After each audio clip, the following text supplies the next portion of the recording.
All right, we're here with David Havasi to talk about some EV topics. In particular, we're going to be looking ahead to 2025, Tesla, what to expect.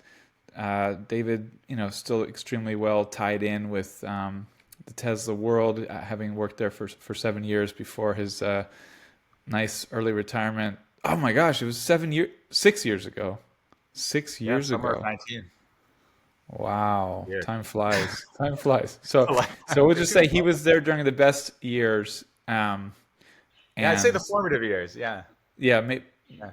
the yeah, I mean, the years when it was all about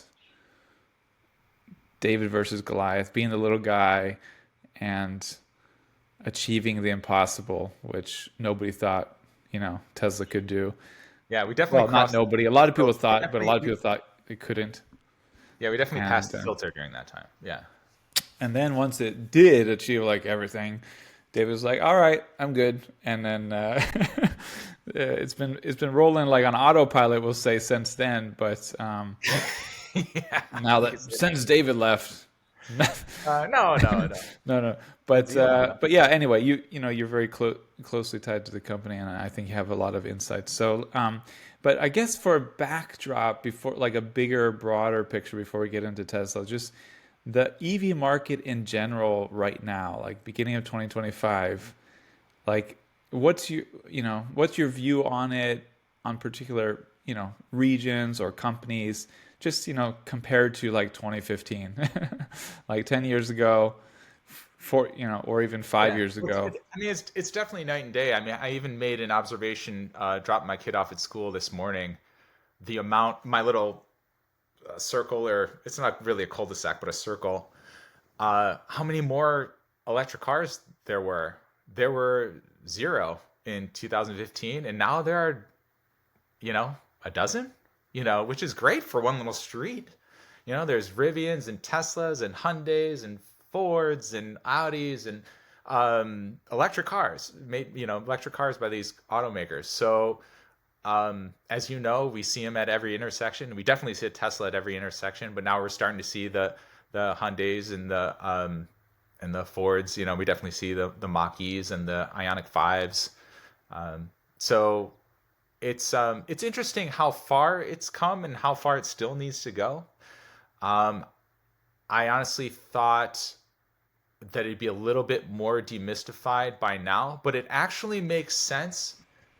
Um, it really boils down, without getting on too much of a tangent, and we're starting to see this synergy happening.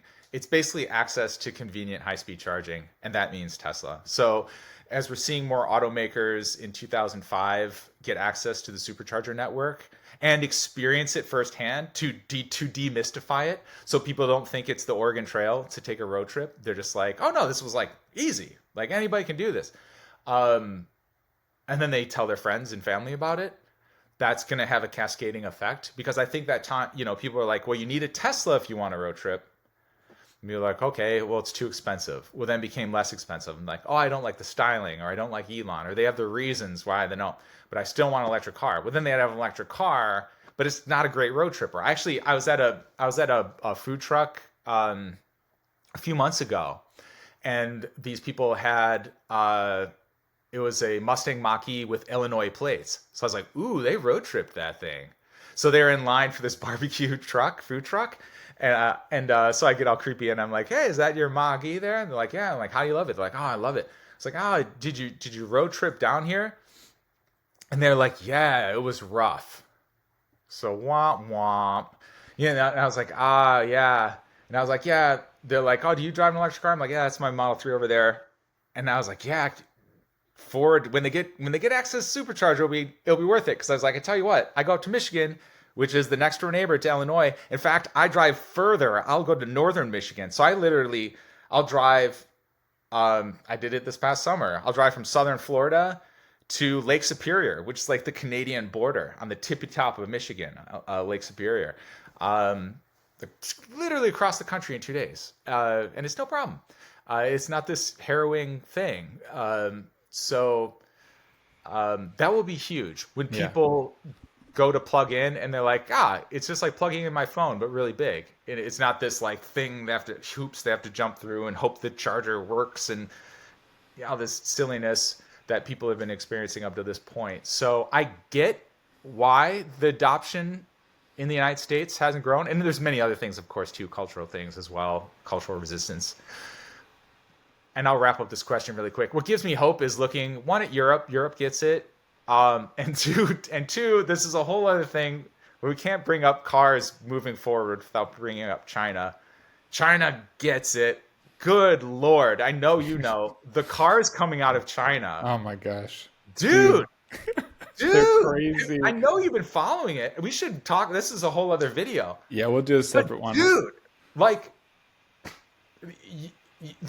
and of course, if we know it, the audio executives of the big three, they have to know it. Yeah. One, because they can't give away their cars in China now, because the cars have become completely irrelevant in China, like American-made cars that are not Tesla. So, yeah, no, their innovation, their pace of innovation, to borrow a phrase from the 90s, is off the chain. It's like it's off the chain, right? It's wild. And actually, yeah. Like, I don't know if you saw it, Ford CEO Jim Farley like drives a Xiaomi SU7, like has been for months. I mean, so yeah, they know. I mean, they know what's happening there. Yeah, I think we'll talk about it another day. But I think it's been actually a really intimidating matter for even Elon Musk and Tesla. I think because he's seen much more clearly how fast they're innovating and what's happening there, and how much support they have, how much the ecosystem helps, how much it all helps to develop these companies there. I don't know. I think everybody's a little bit intimidated by it because it's very hard to see how you compete. But we'll leave that for another time. But I think but one of Elon's favorite phrases and then I'll drop it is pace of innovation. It's all about pace of innovation. The person who innovates the quickest wins. And I think he first used that phrase in a response to one of our articles. And I think he did it twice to our articles. But yeah, that definitely comes to mind when I think about China and how they've actually crazy. I That's believe a whole other gone video, beyond. I mean, this is a matter for debate. Some people say otherwise, but I believe they've gone beyond Tesla in pace of innovation, which is pretty wild. But yeah, in a lot of ways, yeah. In some ways, yeah. I mean, it's also like there's several companies that are they need to they're not making a profit yet. So they're rapidly innovating, they're rolling out models, they're scaling up, but they're still not even profitable. So it's a little bit like I think it's a different challenge when you're trying to become something and become profitable versus trying to maintain profits as a mass market brand. But anyway, with your phrase about how did you word it? That you're surprised it still needs so much demystifying, or domestically, here in the States. Yeah, because I think that's a really interesting way to put it. Because when I drive around now, I mean, I know we have a higher percentage EVs than other places. Yeah, we live in a bubble. We live in a high EV pretty darn good. But still, even in this area, so now you drive around, and I absolutely love that you see multiple EVs from other non-Tesla brands constantly now. Like everywhere I am, there's a non-Tesla EV somewhere. Teslas, of course, still count for 50% of US EV sales. So you also see more Teslas. I mean, as much like a year or two ago, we're like Teslas are everywhere. There's a few on every corner. Yeah. So it's maybe harder to notice how they still continue to increase in share, but there's still more now than a year ago. There's two more Model Ys on my street. Yeah, there's so many now. Yeah. It's like there's so many, but maybe it's harder to see. They're diffused. It's harder to see that it's more than a year ago because there were so many a year ago. And a lot has changed. You know what I'm saying? Year. Yeah. But there's still the case of like there's a lot more Tesla. Like in our pickup line at school, there's like 10 Teslas. It's a dozen crazy. Or something. There's so many. But when I noted this morning, there were like 3 in a row. Yeah, And that's that's what just in I'll a see, three row. in a And row, then, and two then in a there'd be like a couple more cars, and then a Tesla, and a couple more cars, and a Tesla. So yeah. I mean, they are the Toyota Camry of our area. I mean, they're just ubiquitous. You know what I saw for the first time in the wild this morning? A What? Polestar 3. Yeah, me too. I saw one a I day saw or two one. ago, and I like my no, it was today or yesterday, leaving school, and like my head like I did like jerk like and I think the lady was gonna pick her nose or something, and she saw me looking, and she's like, and Oh, what a I was moment. like, I'm not staring at you. I just see your car. like, like, proceed, whatever you were gonna do there. But I just my head was like, oh wow, look at that.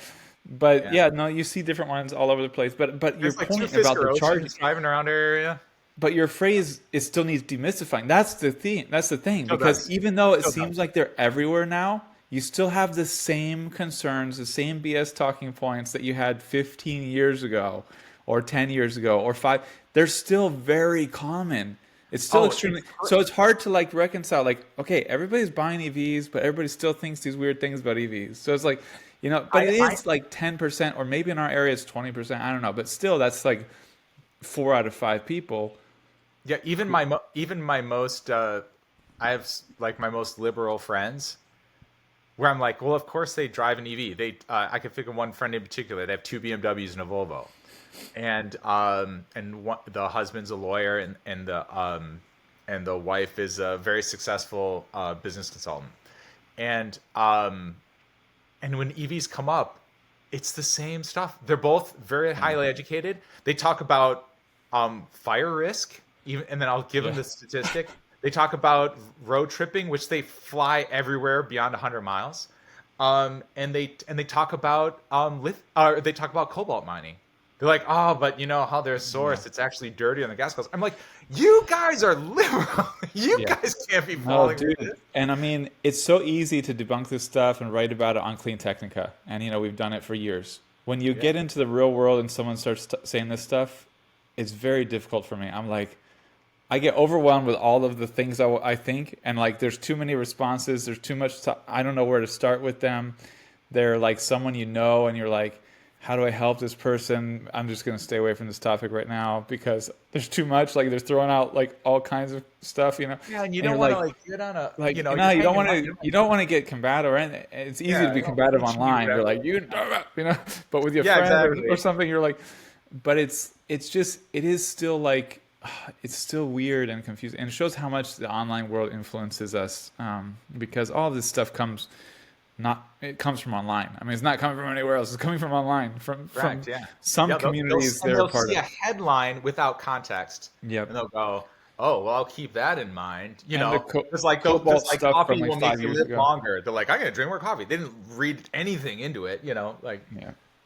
No, it's pretty wild, but it is. But the charging thing is interesting. So one of the so it's funny because now there's two. I don't know. For a long time, one of the PE teachers at our school has a blue Tesla Model Y. Now there's another PE teacher has a gray Model Y, and then lately, for a few weeks, like another blue Model Y has been parking next to the first blue Model Y. And I was like, maybe the other teacher like has on loan or has a upgrade or did something, traded in, got a loaner. Then I was like, oh no, it's over there. So I don't know who this other blue Model Y is, but I mean they're all over. But the first blue Model Y, he's mentioned his wife got an electric Volvo a while back and loved it, absolutely loved it. Then she got promoted where she was going to be driving to Tampa a lot, and even though she loved the Volvo, she switched to a Tesla because just the ease of super fast charging. So she didn't have any reason to want to change from the electric Volvo to the Tesla except the supercharger network. yeah, And so I think it is super fascinating to me. I mean, this was Tesla's big moat, in my opinion. yeah. And it's super fascinating to me. It's like, oh, hey, we'll just put some bridges down. And, and Well, as far as like Tesla's people, concerned, they're getting out of the car sales business. yeah, I mean, As the far as other they're potential concerned, moat is the full self-driving robotaxi, yeah, they've moved the mode. Yeah, but in still, their I eyes. think, like, I think objectively, it's a pretty wild to give. so many competitors access to like your golden goose. And it is also noteworthy that you can't charge at every supercharger. Like we had a recent write up from a Tesla owner in Utah who does a lot of cross country road trips and showed like which stations he uses non Teslas will be able to charge at. And there's a lot that you still can't charge at because it's not the right version of supercharger. But in any case, it's gonna just make it a lot easier for people to break down one of those barriers. Which, like as you point out, it doesn't really matter because people are flying probably anyway. But it just breaks down one of those mental barriers. Psychologically. And Yeah, psychologically. I'd find that in the showroom, when I was working at Tesla, Yeah, people would be like, well, what if, I want to drive to Ohio? And this is like when the Supercharger network was just getting going, like back in 2013. And people, even before there was a showroom, just when I was like knocking on people's doors about it. And then I would ask that question. Well, do you road trip a lot? They're like, no, never. exactly. Like, okay. No, I was like, well, how do you get to Ohio? I fly always. They're like, oh, so. but But I they, think, they'll but I just, think it will provide a huge pillow or cushion for a lot of people to feel comfortable huge. Yes. getting an electric vehicle if they don't want to. And a lot of people don't want a Tesla just because they want a legacy auto brand they can trust or that they're used to. Yeah. They know it won't go out of business. It's very illogical at this point, considering when you look at finances, like Yeah. They're like in the best position. But yeah. security of survival has changed a little bit since 2000 Yeah. or They're in the best 1999, whatever. position. Yeah. But anyway, but in any case, let's get to the topic. That was our brief That was a warm up. background You're going a intro. little over 15 minutes. Let's just talk. What can we expect from 2025 with Tesla is sort of the big question. So obviously, the background is Tesla was supposed to grow 50% a year through 2030. That was not necessarily every year. Could have been average. Could be 70% one year, 30% another year. But clearly, last year was not what was in the plans. It was stagnant, or we can say slight drop in sales. This year, Elon's projection, last I heard, was 20 to 30% growth. Yeah. This is from continued ramp up of the Cybertruck, refresh of the Model Y, although I don't think he mentioned that because I don't think they've mentioned it. Do you see the big news today out of China? There's spy photos of an uncovered Juniper Model Y. Okay. And Yeah. somebody got some good shots. You can pull it up. It's not. There's a lot. It's like any day rolling out. So we know it's got to be imminent. It was a completely uncamouflaged Model Y, and it had everything that we thought. So it had the light. I mean, that most thought. So it had the light bar going across because that's what everyone's doing these days. It has the brake light, the rear tail light bar going across because that's what everyone's doing these days. So it's basically a Model Y with that. As far as visually. Well, let's go model by model. There's those two, and then there's the Model Q mystery car. Yeah. Which some I think have is the Cybertruck. I have a theory on that. So let's go one by one with those, and then overall, what do you think for the year for Tesla? And we can say 2026 if you want to get wild. But starting with the Cybertruck, what do you think? I mean, as far as we're aware, they've gone through the reservation list. So that mythical, and I've always said that wasn't worth relying on because there were $100 refundable deposits and people locked in the full self-driving price at the time with them. So people were making tons, like I did, like making tons, not planning to buy tons unless something wild happens. So anyway, it's not surprising, but it is notable that I believe the reservation list is basically burned through. So what's your expectation for scaling up production, bringing down costs, and sales in 2025 for the Cybertruck? Well, I'm one of those people. I had every intention of getting one, but in the end of life, well, ultimately, my wife just really didn't want one. So, oh, that's interesting. Well, I'm gonna let you go. But my friend was planning to get one, like Deadly. You know him. Yeah. They just got a new Model Y instead. Oh, well, there you go. So anyway, it's just more fun. The Model Y is like the perfect. Doug DeMuro was saying this the other day on a podcast. He's the prolific auto reviewer. And he's like, if someone tells me, I'm a family of 3 or 4 or maybe even 5, it's like, what electric car should I get? He's like, Model Y. Or not even what electric car, like what car? He's like, Model Y. Like, it just does everything good. And anyway, Cybertruck, Um, yeah. Um, Here's the thing. People reserved a car that never got delivered. So, for example, the car I reserved was a $69,000 car that can go over 500 miles. Um, you know, and that didn't come up. That didn't happen.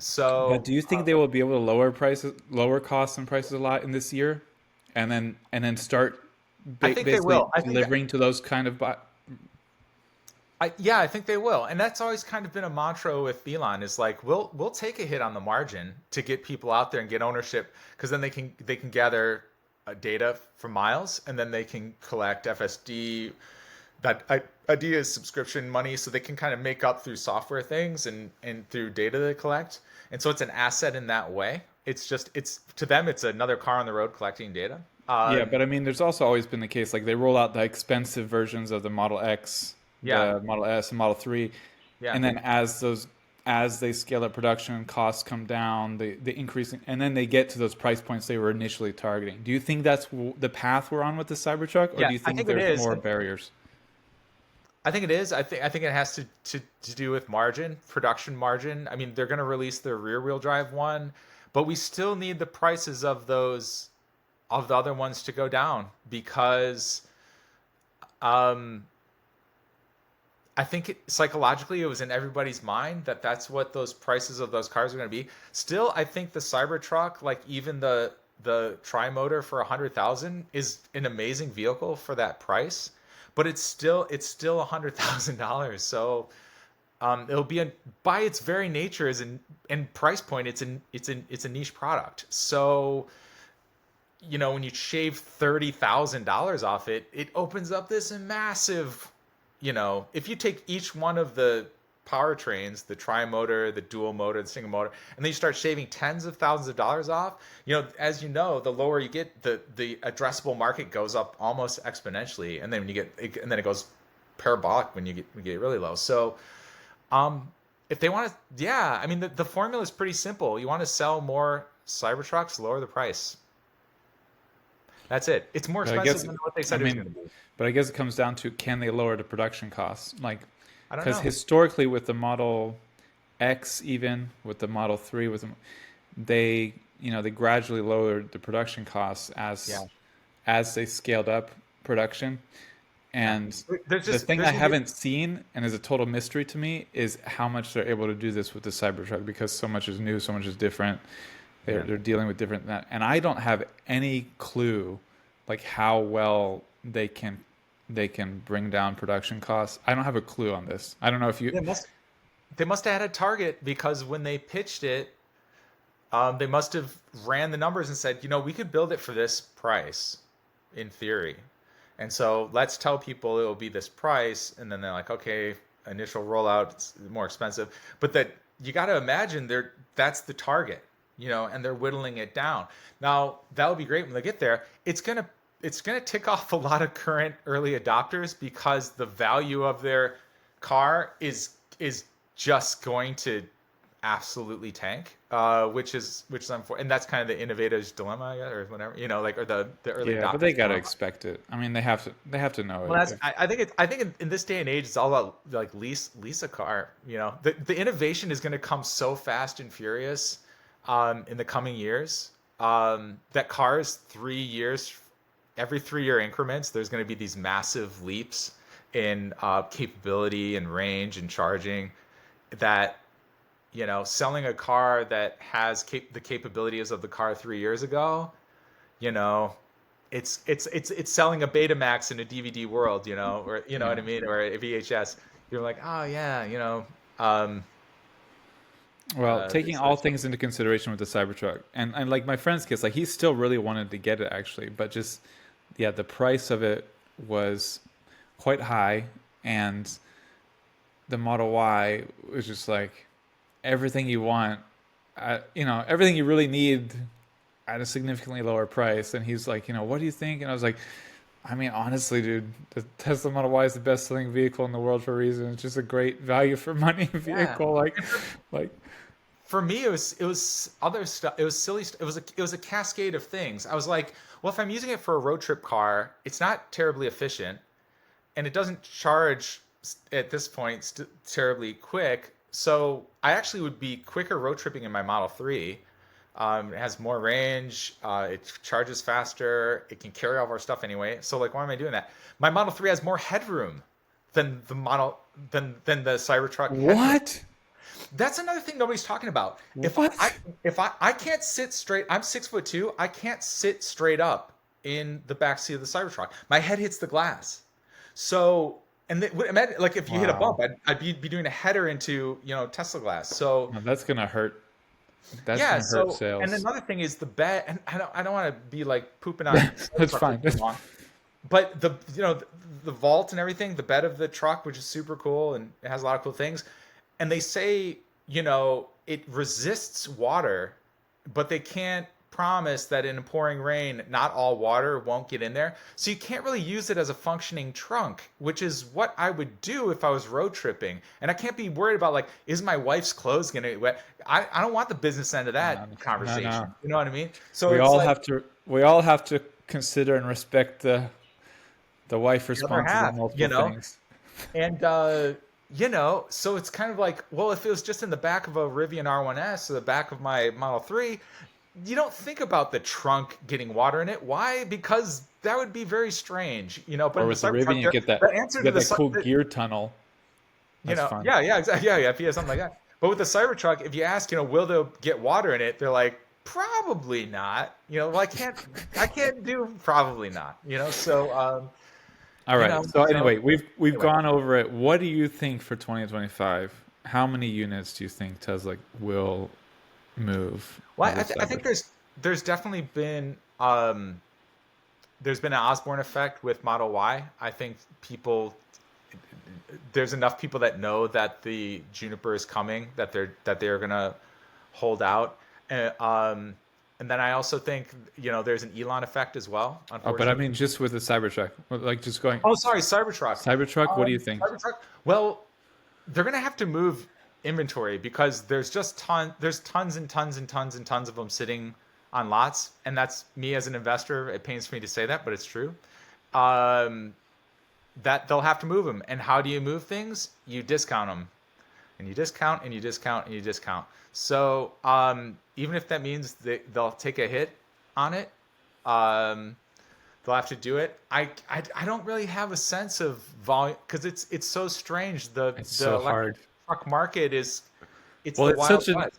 abnormal vehicle too, and I always think it competes more with like a big SUV. Well, that's how my function. I mean, I wasn't going to go down the construction. I'm not herding No. cattle or going to the construction site or anything. That's not me. I was going to use it as an SUV and the bed as a big cargo space to throw in bikes and all sorts of big like yoga mat things, stuff we do when we road trip that is just nice to have that. So I mean, it definitely caters to, and it's interesting too because it's also a statement car, which is interesting. And the Yeah. Yeah, irony, remember exactly. I mean, that's initially, what it is basically at this point. yeah, and ironically, it is even more so because the lower volumes of delivery. Because remember, like back in the day, Tesla or Elon would say like, "Oh, Tesla or Cybertruck's going to change the appearance of the road," and otherwise implying that they'd be ubiquitous. Like there'd just be a Cybertruck everywhere you look. And in our area, that's kind of becoming the case. I'm seeing them everywhere. But again, we live in this kind of bubble where there's just a lot of Teslas around. Um, so I think it might still have that draw if people personalize it, because it's just lends itself to be wrapped because of the flat surfaces and things. So I'm sorry, I don't have an answer for you as far as numbers. I really have no clue. I've got a number in my head. Okay. Like or not always, but for a long time, I've done like Tesla sales forecasts either officially or like in my head, and or behind the scenes. But it's so hard this year. Like I've always felt like I had a pretty good sense of where the market would go and where it would be. And with the Cybertruck and the Juniper Y, I have a really hard time. But the number that's coming in my head for the Cybertruck is 50,000, Okay. which For the year? yeah, Okay, yeah. I I mean, know Elon's goal, his thought was 150,000, like mhm. at full production. The third quarter was like 16, 17,000. Mhm. So 50,000 is not great, No, no, no, but no. It's kind of let's be frank, the program's a disaster. it's still It, more than it almost really hurts me every to say that. it's still more than like almost every non-Tesla EV in the US.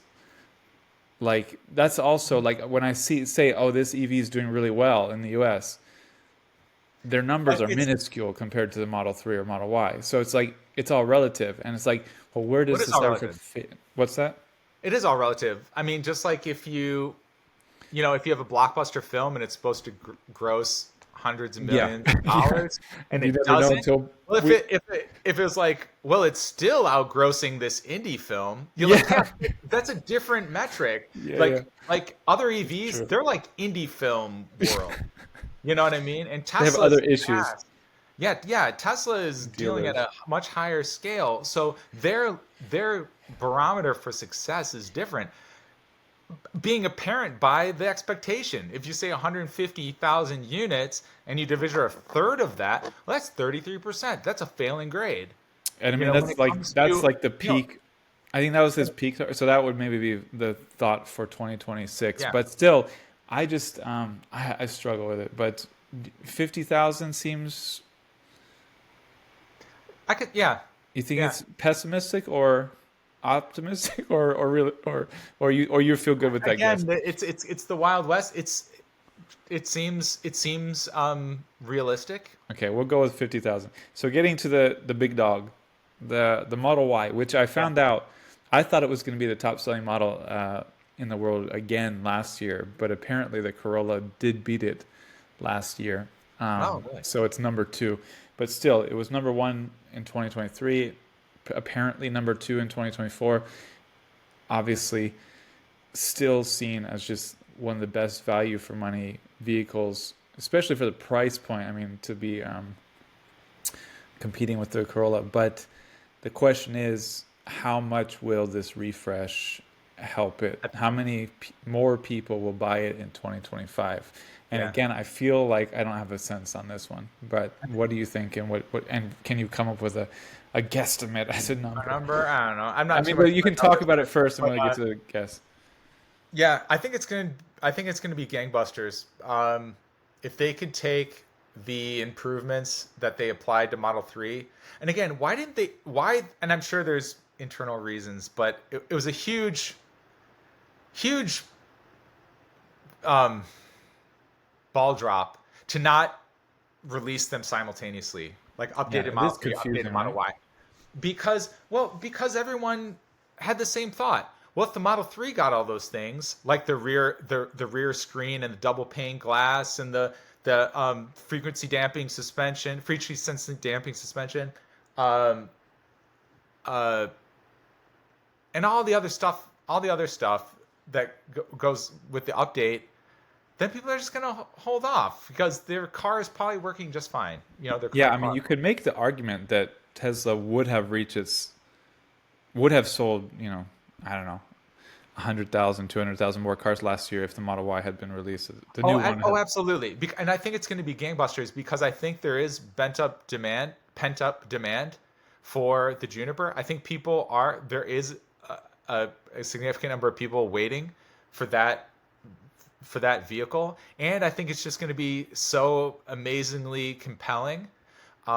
Even in the Chinese market, I love that the Chinese market is just killing it because now even Tesla's like, okay, like we need a feature rich, really compelling car, and that's the Model Y. So I think they're like, Yeah. okay, so Do let's you make it. Yeah, do you think that the Model Y refresh was going to be the Model 3 refresh, but because of innovation in China, Tesla decided they need to take it another level up, and that this is going to have some notable improvements over the I refresh Model 3, or I've my expect. I don't want to say my expectations are low, but my expectations are measured. All I'm asking for the updated Model Y, the Juniper, is if it has the Highland Model 3, the new Model 3 update. So double pane glass. The LED accents are fun, but the better seats, the rear entertainment screen, the frequency sensing dampers. That suspension is just butter. Because that was a huge thing in the original Model Y, is the suspension was so unrefined. So if they can bring that refinement from the Model 3 in there, it's just going to be, it will be the perfect, it will truly be close to perfect. My wish list for Model Y, beyond, the stuff that they would have brought over from the Model 3 refresh, would be, I'm not holding my breath, but steer by wire would I be was gonna so, say that's what I was gonna that's what I was yeah. gonna guess, but then I was Yeah. like, maybe I'm going Yep. crazy land. Another thing that's so But great is the stereo from the new Model 3 is so great. So bring that over. That's just so amazing. But yeah, like stuff like the high voltage architecture, the steer by wire, that would be icing on the cake. yeah, Like some of those Cybertruck innovations. I'm not yeah, holding my breath. I think they'll yeah. do that for S and X, which is part of my theory about 2025 also. Or maybe Um, eventually, like in a few years, with the next refresh, And right? well, and that's the thing. Well, here's the thing with drive-by-wire: you're removing parts, which is part of Tesla's kind of doctrine of operating. So if they can get suppliers, the thing is volume. Like they're like, hey, can you suppliers or whoever's doing, can the whatever unit communicates the multi redundancy thing for the drive-by-wire system. Like, can you do hundreds of thousands, if not a million of these pretty soon? Because we'll need this for this product. So, but they would had a lot of time to talk to suppliers to gear that up, because this program's been going for a long time, and they've had it in Cybertruck, the steer by wire, for quite some time. So they've had it in a production product for a while. And there's a Chinese EV. I'm forgetting now. I've written about so many recently. I don't know if it's a BYD model, a Neo, an Xpeng, or a Xiaomi, but one of them has steer by wire. Is going to have steer by wire, or might be even a Zeekr. I just wrote about it, like, but Right, yeah. there's too Yeah, they much all do it coming and going. together.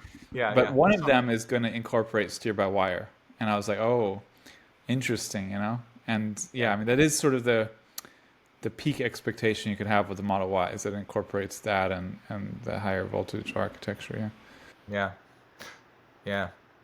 So I think Model Y is going to be gangbusters, the new one, when it comes out. It cannot release soon enough, because But I we're in think the still, corner. They need to I they still need to think deliver.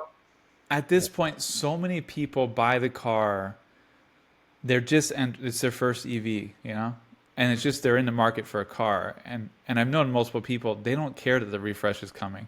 Like happened with the Model Yeah, Three, don't get me they wrong. didn't There are a care. lot of people that do not care. Yes, there Yeah, are a they lot of don't. people that do There's not and care. even some people like, I don't want the new version without the stocks. Like I want a more traditional Oh, car. sure. Yeah, there are And so those people. you do get, but I get your point that there's probably a lot of current Tesla owners who want the Oh, new yeah. I know a version ton. and they've been waiting for it, right? Mhm. So what's our expectation? Do you think that, yeah, what do we think what do we think the Model Y will do in 2025? How much we can I don't just know. even do a percentage term, not units, but like percentage increase, because this is the driver for the company's sales increase overall. Yeah, a percentage. Oh boy. Um, whenever I think of numbers, there's like a little Ferris wheel in my head, like with with The Wheel of little Fortune? little dwarfs like. That is literally what happens in my head when I like, oh, let me do that math. I thought it was like the Wheel of Fortune wheel spinning, and you're just like, oh, which random number is it going to land on? Yes. Let the pin stop at a number. Yeah, probably equally as effective. But yeah, I mean, let's go with Elon, 20-30%. 2030, yeah. I mean, it's Yeah, between 20%. 20% between would be great. nothing, between like I'd be happy. stagnant. I mean, a I'd be, lot were sold in 2024. So I mean, you could go. yeah. I think We the could only range of go up from arguments last could year. range of arguments could be like they sold so many in the past 2 years, they're not going to sell more in 2025, even with the refresh. On the flip side, you could be like this is going to drive so many sales, you could get a 50% increase in sales. But I I don't think know if I it's feel so. comfortable somewhere in the middle, like 20. I feel like leaning toward I, 20%, yeah, and I think like follow, you know, the you could take forecast. Elon for his word every once in a while. Uh, 20%. He said let's 20. just let's just narrow it down. We can take him for his word on some Tesla matters, right? Some, so yeah. I mean, and the fact of the matter is, he has insight on this stuff. So, Yeah, um, I did used to you think know, that they if had more you're looking for market guidance, go research. to the source. Like that's what he said. So, I did used to think they based it on more internal Tesla data and research, and there was one or two comments he made where I was like, no, they're just no, it's like how much ketamine he said that morning. it's really He's like, it's oh, really not. 30%. They don't. Oh. It doesn't seem like they have. Like he basically said they don't do projections. Like, and Well, he's because just they get in trouble. Yeah, you don't want to get in trouble. Well, you want to stay out of trouble. You don't want even to if you throw do something a around. complicated projection, you're basing it on assumptions. So it's all a guess.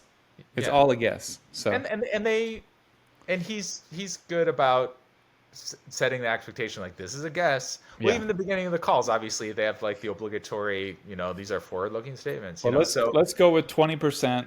yeah, 20%. Twenty That percent would be more. great. I'd be thrilled with 20%. Like cool. And the Model 3, what about the Model 3? Because that's the other big one is, well, no, I mean, do you think it's going to lose sales in this year because the Model Y refresh? Or do you think it will keep going as people discover it's a great car? Well, I think if there's a cost differentiator, it If there's enough, yeah. So yeah, let's if there's just, enough cost differentiator, it'll be fine. so let's jump to this mysterious potential new model.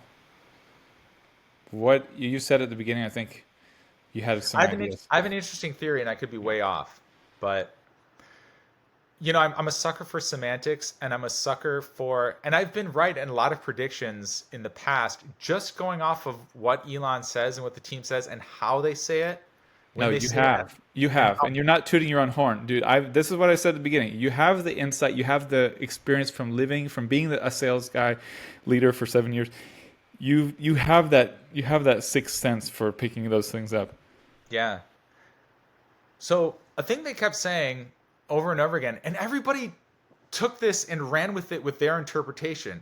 So everyone's like, and maybe everybody in the press and in the Tesla circles are right about this, and it would be low hanging fruit to say this, but everyone's like, oh yeah, they're gonna make a cheaper car on the Model 3 line or a cheaper car on the Model Y. So they'll take the the Model 3 or the Model Y platform and they'll make a more compact car that's less expensive, which they could absolutely do and probably will do. But remember, they said they're going to release models, plural, using existing production lines in 2025. So models, more than one, on existing production lines. They never said what line. What lines they have? They have Cybertruck, 3Y, S, and X. S and X sales could be higher, and they have these lines running. Um, the Model X is incredibly complex, but is a great platform for an electric vehicle. My theory, and I could be completely wrong, the Model X is a really expensive to build because I mean it's like Elon has said, it's the Fabergé egg of cars. It's like incredibly complex, which goes against the ethos of what has become Tesla's manufacturing ethos, or their philosophy. I'm throwing this out there: a 7-seater kind of minivan, 100 kilowatt hour pack, 110 kilowatt hour pack, 200 would be even better. A 7-seater on the X platform. You get rid of the doors, which cuts thousands of dollars off the cost of the car. Those are 2 robot arms that they put on the car. Like if you were to ask somebody how to make a car more expensive, just belligerently more expensive, like why don't we make the doors robot wings? Programmable robot wings that use very expensive ultrasonics that read its environment and can adjust in real time. they're like, let's make the most complex, expensive door ever. Or you could say, why don't we take that car and put regular doors on it and sell it for way less? And maybe let's not make it out of 98% aluminum, like make the most aluminum car made, which is not cheap. Let's make it like 75% steel and put aluminum on the hood and the doors and the front quarter panels. Um, but then keep the platform because the platform is great. Um, Keep the assembly line, keep a lot of the processes and the tooling. Um, but then just make it like way cheaper. You know what I mean? Like make a $50,000 full size 7-seater. No, it's funny. I was laughing at the beginning because meeting with my friend Dan, who just got the Model Y, like one of the first things he says, like, I was like, I wish they would make a van. I wonder when they're going to make the minivan, because they have a minivan. They love it. It's Yeah. very useful, utilitarian, and he'd really rather have a Tesla van. That's what. Yeah. Wouldn't it be cool if they made the Robovan, the Robovan from We Oh, Robot, the We oh, Robot event, the yes, yeah, the big autonomous kind of taxi mm, shuttle yeah, thing at Tesla. Like imagine a Robovan but Model X size, but that same style, like that yeah. same styling language. It would be very popular in Europe too. Europeans don't buy the pickup trucks; they buy Give it a vans. sliding door instead of a freaking Falcon Wing. The Well, Falcon Wing the is awesome. I love the Falcon Wing, but for production price, and Elon has said again semantically, it's it's the most complex car we have ever built and will ever build, but implying that like we're not going probably not going to go forward with this. Like we're going to leave this here where it is. You know? wasn't a van wasn't a van mentioned in Master Plan Part 2, or is that Yeah, it or was. It was kind of implied. Well, implied? he said vehicle segments. Uh-huh. Um, and that, and then I think a lot of people think the Rabovan is like, oh, that's what he must have meant, and maybe it is, No, but it's also, always seemed like one of the next models would be a van. yeah, just like an S, something like something, again, like a suburban or even more mid range, like or a Navigator's big, or like I look at a Rivian R1S, which has like a functional third row, is Yeah. really comfortable and is, be like, gosh, if Tesla could make that, but even cheaper, So you know? another theory that was quite popular, I think, was that this new model is just the Cybercab and Robovan, and that there's not a new consumer vehicle coming. That this is misunderstood, and they're just talking about starting to produce. I I'm think not really a fan of semantically that theory, but they definitely differentiated between those two products. yeah, I'm not a fan of that theory. The Yeah. theory of the like cheaper Model 3, my thought on that is because there were those photos that leaked of like a cheap Model 3 with like cloth seats and like everything was just cheaper, all the materials and everything a little bit smaller, and this was supposed to be produced in Mexico. My feeling is that this was something they were. This is the project that got killed. Is my theory. Like I think they were like developing that as one of the alternatives if full self driving robotaxis didn't work, and I would get the feeling like Elon just could never stomach it. He was just like, I can't. We can't produce this crap car. Like I feel like Correct. He doesn't that's want sort of Tesla to ever be seen as yeah. You don't want like to lower economy, the you know. brand's. Yeah. Um, not that he's against brand annihilation in other ways. It's so dude. Yeah, yeah, yeah. Well, yeah, he's doing a great job with that, right? I mean, With all his with shenanigans. so many early adopters and climate concerned. But even what Tesla has done with the current Model 3, it's so interesting. I was actually having a conversation. A lot of my former colleagues at Tesla work at other OEMs now, and I won't say what the OEMs are, but there was a product that just came out, and it's getting really good reviews. And one of the glowing things about it is the build quality. People are saying like, "Wow, this thing is it shouldn't be built this good. It's like crazy build quality." Which kudos to them for doing that. And and then my same colleague who works at that OEM now, he's basically trying to drag them into the future, like using Tesla's, at least the philosophies that have been bored into our heads, um, as far as pace of innovation and things, and just logically doing things the way they should be done. But he's like, well, I hope you love. And this guy's a really funny guy. He's like, I hope you love your Model 3 because it's going to destroy the entire auto industry because it's so good and so cheap that other manufacturers are like, if the only way you can make a car this good, this cheap is if we sacrifice quality.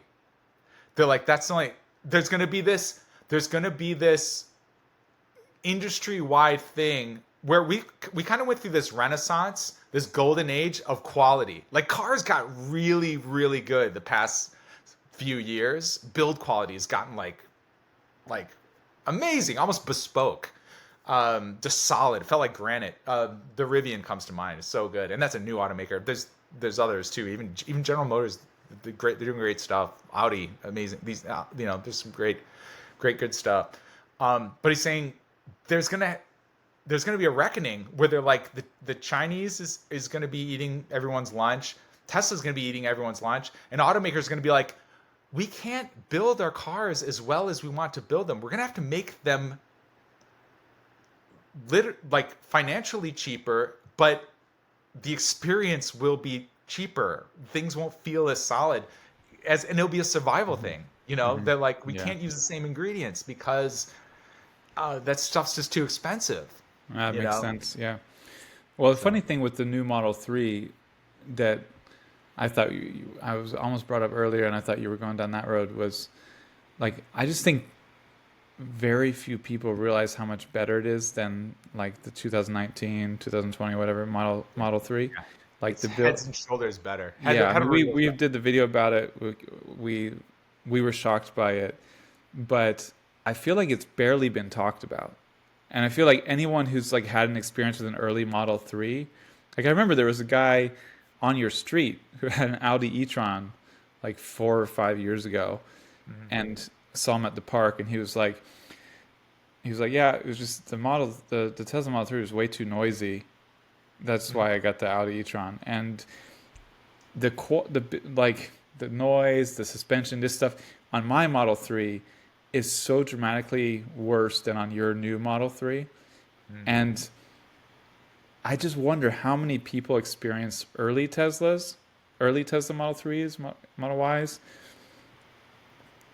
were turned off by it not being the quality they expected. Yeah. And then don't realize that the new ones are a world of difference. And so I wonder how much that would help sales, or how much just the lack of awareness of that isn't helping as much as it could. Yeah, I actually, I spoke at a Cornell University Alumni Association lunch a couple months ago. They asked me to be a guest speaker, talk about electric vehicles and stuff. And I didn't go to Cornell. I wasn't smart enough. But they asked me to go. Dick Almacher actually asked me to do because he's an alumni there. So afterwards, I did a talk back, and then they said, if you can stay later, people have more questions. So I kind of went down to the floor off the podium and was talking to people. And this woman, very nice woman, said, hey, she had a Porsche mug, and she's like, we're a big Porsche family. Oh, Porsches are great. She's like, and she said the same thing. She's like, yeah, we test drove a Tesla like 3 years ago. It was cool, but she's like, yeah, just the quality wasn't quite what we were kind of looking for. And I was like, yeah, I get that. You should drive another one. You should go back because. But how often are people hearing that? Or like, I just feel like it's completely gone under the radar.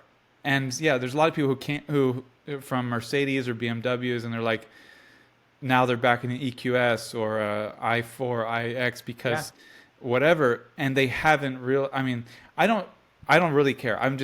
It's just, to me, it's probably so far under the radar, and it's probably like all the incentives Tesla's putting out to try to stimulate sales.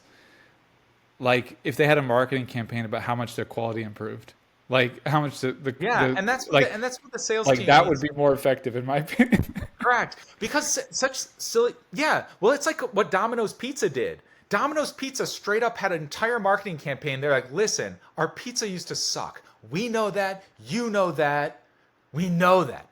It used to suck. We heard what you said. We took that information. We adjusted our recipe and it's better. You should try it again. Please come back and try it again. In fact, they said if you don't like it, you could return it and we tried and we respect your opinion. But they had a whole campaign that addressed that. It was like the gorilla in the room, and a Tesla, quite frankly, should do that and that happens to everybody. Like when I test That's what drove, they need. That's what they yeah, need. when I test drove and this happens with people. When I test drove the Lucid, they did a drive event up in Tampa, and I test drove it, and it was one of the Dream editions, so it was one of the first ones, So right then you have an early build and stuff, and it was so great. And I think I mentioned this before, but there was a clicking in the steering wheel. So when I was turning it, it was like click, click, click, click, click, click, click. And I didn't want to like poop on the car in front of the salesperson. I should have wrote them a nice note to say, maybe the marketing car have like a technician look at this, because for me, I was like, oh, that takes it out of the running for me, and even if people aren't tuned into it, maybe at a subconscious level, something felt off. And it was that tick, tick, tick, tick, that clicking sound. And that's becomes a negative influencer. And it's like, that's the car you're showing everybody. Like Yeah. that's, And I the mean, car you're showing everybody should be pristine. It should yeah. have, it should be in pristine operational order. Um, Yeah. And one of the yeah. most widespread like talking points around Teslas for years, beyond the Tesla fan community, like into the broader population, has been build quality. Has Oh, yeah. I don't I think I mean, told you this story. so Oh, like go ahead. that's the number one thing. Like if they could, if they could, if they exactly the kind of Domino's campaign you talked about. Like Yeah, that's not good. how many people test drove or have been in a Tesla and written it off who would then be like, "Oh, I guess I should give them a second chance, go check it out." And it's like, "Oh, this is much better." But A don't ton, a ton. I'm not your marketing chief, but like think about it. Well, and Tesla needs to do themselves some favors. For so long, it's been their, if they're looking like how can we raise sales? Well, they were kind of sailing through. They burned up a lot of equity with customers. One of them with build quality, because what they do is they would poop out cars out of the factory. End of line inspections were basically non-existent. And again, I say this with love. No one loves Tesla more than me. Nobody loves Tesla more than me. So I say this with love. But with love comes tough love. And they're pooping cars out of the factory. There's the end of line inspection is basically non-existent. They're basically delivering these cars with the intention that, well, service will figure it out. Like service will deal with any shortcoming. And but what happens is when you start getting to volume, that's you start backing up service, things like that. I don't think I told you the story. I test drove a Cybertruck, and it was an early production one. Oh, But I was like, yeah, and I was like, this is their test drive car, and it was not. I'll put it this way: it was not customer. It was not in customer facing condition, and I went all the way. I just kind of, it came to a head for me, and I went all the way to executive management, like all the way, and I expressed it, and they responded, and I was like, you guys, I get why.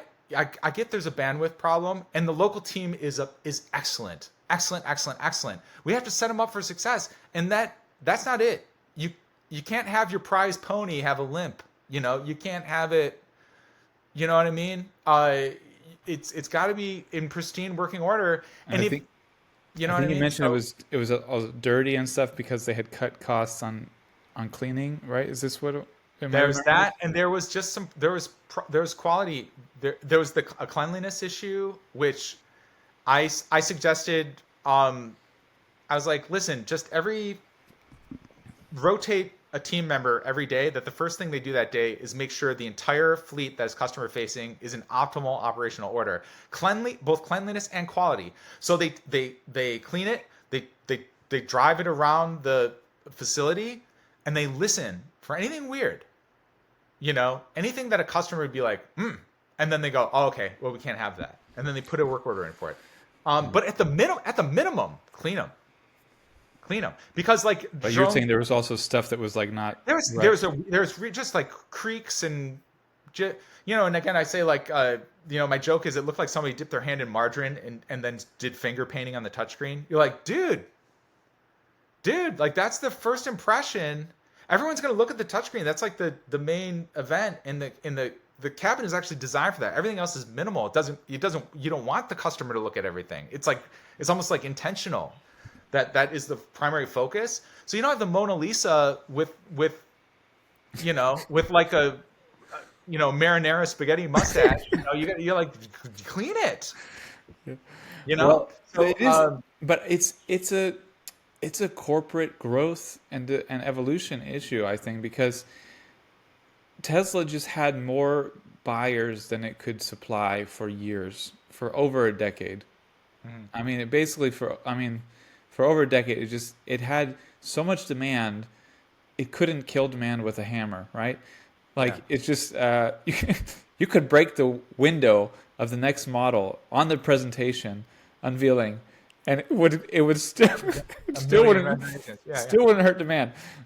But anyway, but with even the production, like people understood, they're trying to become profitable. They're trying to scale up in a way that's never been done before. They're producing the first mass market electric vehicle. So yeah, there's gonna be panel gaps, production issues, reliability. That's fine. We can all understand that. At this stage of the company's life, it's in a very different place. It needs to fight for customers. It needs to impress with service, with the every aspect of the process. Even the service centers. Like you go to a BMW, Mercedes, they have all these goodies for you: a popcorn machine, a big screen TV. They have all these things to try to just do that little bit. To beat out their rival. It seems And like it a feels club like that you're Tesla hanging out at. needs. Yeah, Tesla is like in that place now, but it's been there for such a short Yeah. time. Well, they don't want to spend the money on all that stuff. Everything is about capital efficiency at Tesla. And so they're Yes. like, throw a poster up of a 4-year-old Model Yeah, X. and there's just the I don't- assumption it doesn't matter. We'll have customers. Like that's Correct. that's the underlying mindset. It doesn't They matter. took it We for don't need to granted. do this stuff because we'll have customers because our Yeah, product is so much better. they took it for granted for sure. And and a worry for me, not a worry, but it's kind of like, is Elon already thinking, well, the future is autonomous anyway? Yeah, no, 100%, dude. That's So what. like Yeah. we don't need to spend capital on that because it's not going to be about going to a center. Like everything's going to come to you. Like you don't do that anymore. Like those centers should be for servicing cars. And they're not really customer facing. So let's not spend money on that. And even not on that level, like there's still the mindset we're gonna have robotaxi capability soon, so we're gonna have more demand than we have supply for. We're gonna be back in the same position we've always been in, where we have so much And I demand. hope that's the case. We're cutting. It's about cutting costs, and and I just think there's a very difficult stage here where, if the timing doesn't line up, they're not doing what they need to do to grow from here as a normal car maker. And maybe it's all solved with autonomy. Maybe it's all solved with AI and robotics and the robotaxi. Maybe he's right, and it all gets solved by innovating quicker on that. And that's the golden goose. That's the solution. Yeah, by the end of the year, But if there's it's unsupervised. delayed 2 more years, like that's a long time to be not caring about the other stuff that every other automaker and you're competing with, is caring about to get sales. So it's very tricky. I think it's a very tricky, like from a corporate analysis, for like if you're like in a business MBA program, it'd be like this would be like fascinating topic to study. But yeah, so let's end. Well, that's So another thing at Tesla. It's uncharted. What they're doing, no one's it's done all before. uncharted. Yeah. And that's part of what. And again, you can't. I know I've been poo-pooing a lot this time, but again, to get back to Tesla fanboy mode, Tesla's always been doubted, and they always they do it. They Yeah. ultimately do it. So That's the argument. And but then the question is like, but does that go forever? Or does like I mean, Elon has said it repeatedly. Like owning the stock is all about believing in their approach to autonomy and AI and robotics. And I mean, I think that's what it is. Like either that solves all of these problems, mhm. or if it doesn't get solved quickly enough, that's a big Yeah, problem for Tesla. like, yeah, yeah, or yeah. maybe it's That's not. Like exactly. that's the question too. Like can Tesla keep growing What's significantly well, without that working? and And that's what's so or with that interesting being neglected. is Elon. Remember the Model 3 ramp is like the make and break moment for Yes, Tesla, he and said he'd Elon never have even another one. yeah, and Elon said, well, and Elon, but this is what gives me hope. And what Elon said, that you know, it's almost like putting a person on like getting to Mars. It's like that level of a challenge to get Model 3 up and running and profitable. It's like the same level. It's like that hard to do. And there was big stress inside the company. Obviously, Elon felt it. He like absorbed it, and that was been well documented. Um what's interesting here is the vibe of the team and the vibe of Elon, they're seeing these builds, 3 months out. So they're seeing the training builds that 3 months out for the customers, and they are really excited, like legitimately excited. They're not, and it's almost like particularly Ashok Alswami, the head of the Yeah. self-driving team. He's like legit excited. And so it's interesting to hear a person not from Elon, who's usually the he is the poster boy for it. It's interesting that the engineers are excited, and I think this is a cool move on Tesla's part. I don't know if you've noticed this. If you on X a lot, they're giving a lot more leeway for engineers to kind of give insights to people Hmm.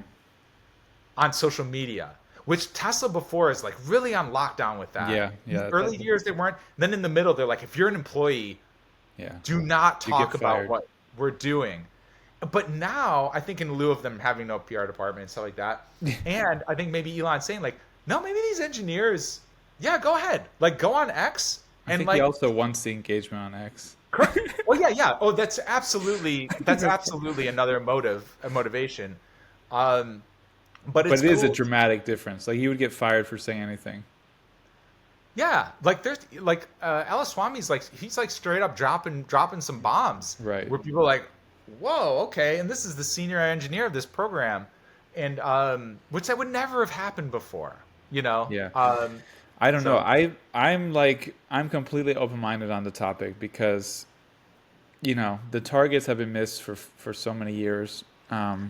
yeah, And you can see progress, you can see significant progress, but when is it at the point of robotaxi capability with that where the insurance liability is on the yeah, crash liability is on Tesla, not the driver?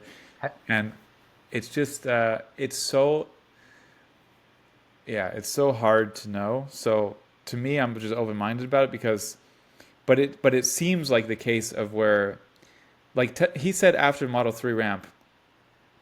Sorry, thumbs down. that's Apple doing. Apple is reading You don't like your own my thoughts. hand next to my face. Uh, he said after the Model 3 ramp, they never have another bet the company, project or period. Yeah, Um, and even this, it's not really a bet the company. Like the company is not going to go bankrupt hmm if it doesn't work. It won't grow to the scale projected. hmm It could even decline in sales, but even if sales declined, the company is profitable. Like it's not, yeah. but it's almost like he's almost pushed it to a bet the company level. Like Well, and like from a the valuation, stock is at that. from like a stratospheric valuation Yeah, from the element, stockholder's absolutely. perspective, it I is. think I think Yeah. I feel like from a software level, have you driven version 13 yet? No, because Havasi? I'm not getting the Yeah. updates anymore now We'll because I have to do have a video on my car. It's yeah. great. It's great. But it's interesting, Farzad on YouTube. He's Yeah. one of the Tesla Yeah. YouTubers. He's Yeah. great. He had all the FSD tester guys. So he had Dirty Tesla, he had Omar, Okay. um, all the guys, Cook, Okay. all those guys on, and he had this forum of AI Driver, and then Dirty Tesla, Dirty Tesla and AI Driver, I believe, brought up. They're like, well, where are the limitations? And I totally agreed.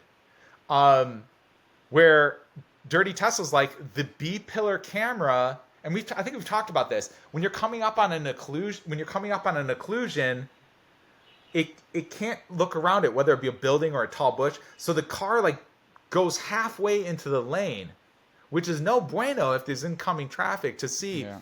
And then Omar goes, "Oh well, You don't think Tesla's thought about that? And you don't know what Tesla knows and all this stuff." And I was like, "Well, what was one thing I've learned is, yeah, but they think of a lot of things, but they don't think of everything Yeah. because." Yeah. And I actually commented on the YouTube post this. I was like, I get why they put the camera in the B pillar because it's supposed to mimic the driver's field of view. So it's like, oh, the driver looks this way. That we'll put at the B pillar. That's where that camera goes out like this. But what they don't take into account, and this is a hardware issue, is when you come up to an occlusion like that, and the camera can't see it. What we do subconsciously as driver is we cantilever over the wheel and we look like this through the A pillar, and we do it all the time. We don't realize we're doing that. And the cameras can't. And Tesla does not have an answer for that. They You don't can have like a. also, we can also sometimes like I'm off right near your house. I'm often blinded on uh, the turn away from your kid's school off of Lorraine. Yeah. When I want to make the left turn, I'm normally blocked by a car on the other side wanting to make the left turn. And the speed limit is like school speed limit 20 miles an hour. So like I don't want to sit there forever when there's an opening, but I can't see if there's an opening. So what I would do is I see the cars coming from behind where I can't see, and I know when there's going to be a gap based on that.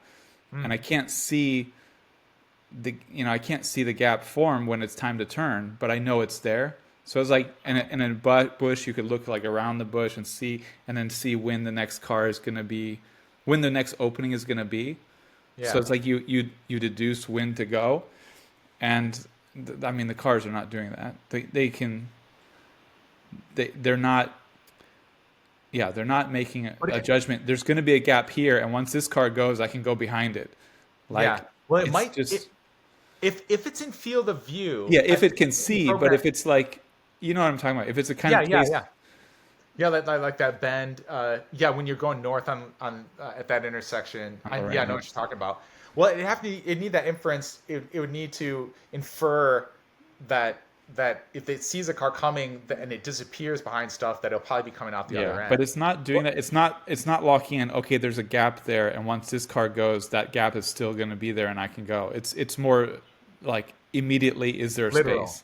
Yeah, You know? yeah. Like And literal. Is it seeing it now? yeah, and then there's the the light, like early morning or late evening, where the light blinds and also the rain can ruin. But I don't know if the newer ones are better. I've noticed particularly with version 13, and this is what I also mentioned. I was like, there's a big hardware issue, which I wonder. One hardware issue is that thing that I said, looking around, an incursion like that. The other one, like, is if the car, and I've noticed this with version 13 particularly, if the car is even remotely pointing in the direction of the sun, and it doesn't have to even be the rising sun or the setting sun. It could be like I've noticed it at 10:30 in the morning. I've noticed it at 2:30 in the afternoon. So it's not like rising and setting. These are not extreme cases. It's like midday. If the car is pointing at the sun, like the FSD will tell me to take over, and I'm like, Yeah. oh well, So yeah. they need to So in address those that. cases, like my impression is that the idea is eventually the AI will get good enough that it Or like overcomes those hardware limitations. like a filter or something, Like it just like a it gets better and virtual better at sunglasses, predicting. something. I don't ascribe to. I don't believe that's the case. Like that's one of my big concerns is that those cases are going to exist. But my assumption is that the team's assumption is that eventually the AI gets so good at predicting that it doesn't matter that you have those hardware limitations, that it can predict around them or through them. I personally, like, that's my concern, is like, I think there's enough of these strange cases where, well, even like there's never a point where there's not going to be a crash. So the question is, at what point do you feel confident taking the liability from the driver? So at what point does Tesla feel confident saying, we will take on the liability of all these cars driving by themselves? And that's the cha-ching moment. Like, if it gets Yeah. there, that's when all the cars can become robotaxis, and it's Well, all Elon, I don't. worthwhile. Elon But did an interview last night where he said within 3 months it will be at the level of a human, and then he said, and then it'd be 10x, then 100x. So of course, yeah, not these are things we've heard we'll before, come but back to we'll drive in your it comes Tesla. closer than it seems closer than ever. You know. Yeah, I mean, it progresses. The question is it 3 months away? Is it 3 years away? Is it 10 years away? Is it Yeah, one version six 13 six is months? incredible. But it's just these like quirky hardware things. Like, what do you do when the camera, and this goes a hardware thing for anything. If there's mud on the camera, Yeah, you know, exactly. No, with I something have like the problem all splats, the you know, time like when it's been raining hard and I'm backing up into my garage, and I'm like, I can't see. Like, I'm yeah, looking and at there's the just a backup water camera. drop I'm right on like, the lens. Yeah, especially like when the car is tilted, and I'm like, I can't see. Like, I'm using then the mirrors, like the real mirrors or something, yeah. and I'm like rolling the window down and whatever. But yeah, I mean, I think Paul Foss has said repeatedly, it does, like, what matters is the point where Tesla will take over the liability, and until it's good enough for Tesla to do that, it doesn't matter. It's just an ADAS. Once Tesla is willing to say we'll take on all the liability, then it's robotaxi, and then the question is it ready for that, or are there going to be big issues that, I mean, we saw Cruise is done. Like, Cruise is done because Yeah, of one. but that I mean, was, there, I know it, you but it's know, just, it's not like the same as Cruise. the approaches are like Yeah, yeah, night and day. no. But the point is, like, if you had like 5, 6, 10 incidents, you know, because it Yeah, wasn't ready and Tesla thought it was ready, then you're in a whole different kind of conundrum. But we'll come back to it. We'll test it on your yeah, car. that's another topic. I've turned it on my car, but it doesn't matter because it's not getting the newer updates, and it does phantom braking and stuff. But I don't like, well, there's no point in testing it because I don't have the latest version because my hardware's from too long ago. But yeah, that's yeah. Like I said, hour and 15 minutes. We'll wrap it here, and We're only an hour over. no. Oh, there must have been a blip in the. I think that was a great show. For I me, it just was can't perfect. shut up. I think that's perfect. Kind of run through a lot of topics, and it's sort of our 2025 what's coming for Tesla video. We'll see what else we can. I love this because it's opportunity. It's all the things I can vent that my wife's just sick of me talking Oh, about. She's like, oh just yeah, tell totally. Zach on the podcast. No, 100%. We make it regular and talk about other topics. I think we like to get into Chinese EVs, some of the U.S. EV stories. But yeah, thanks a lot, David. Appreciate your insights dramatically. I was really curious to hear your thoughts. I haven't heard for a while from you on a lot of these things, and it was really, Yeah, to me, really interesting to very see disappointed. where you're coming from, optimistically and critically on some things. So, thanks a lot. Yeah, man. Peace. Peace. See you later. Wait a second.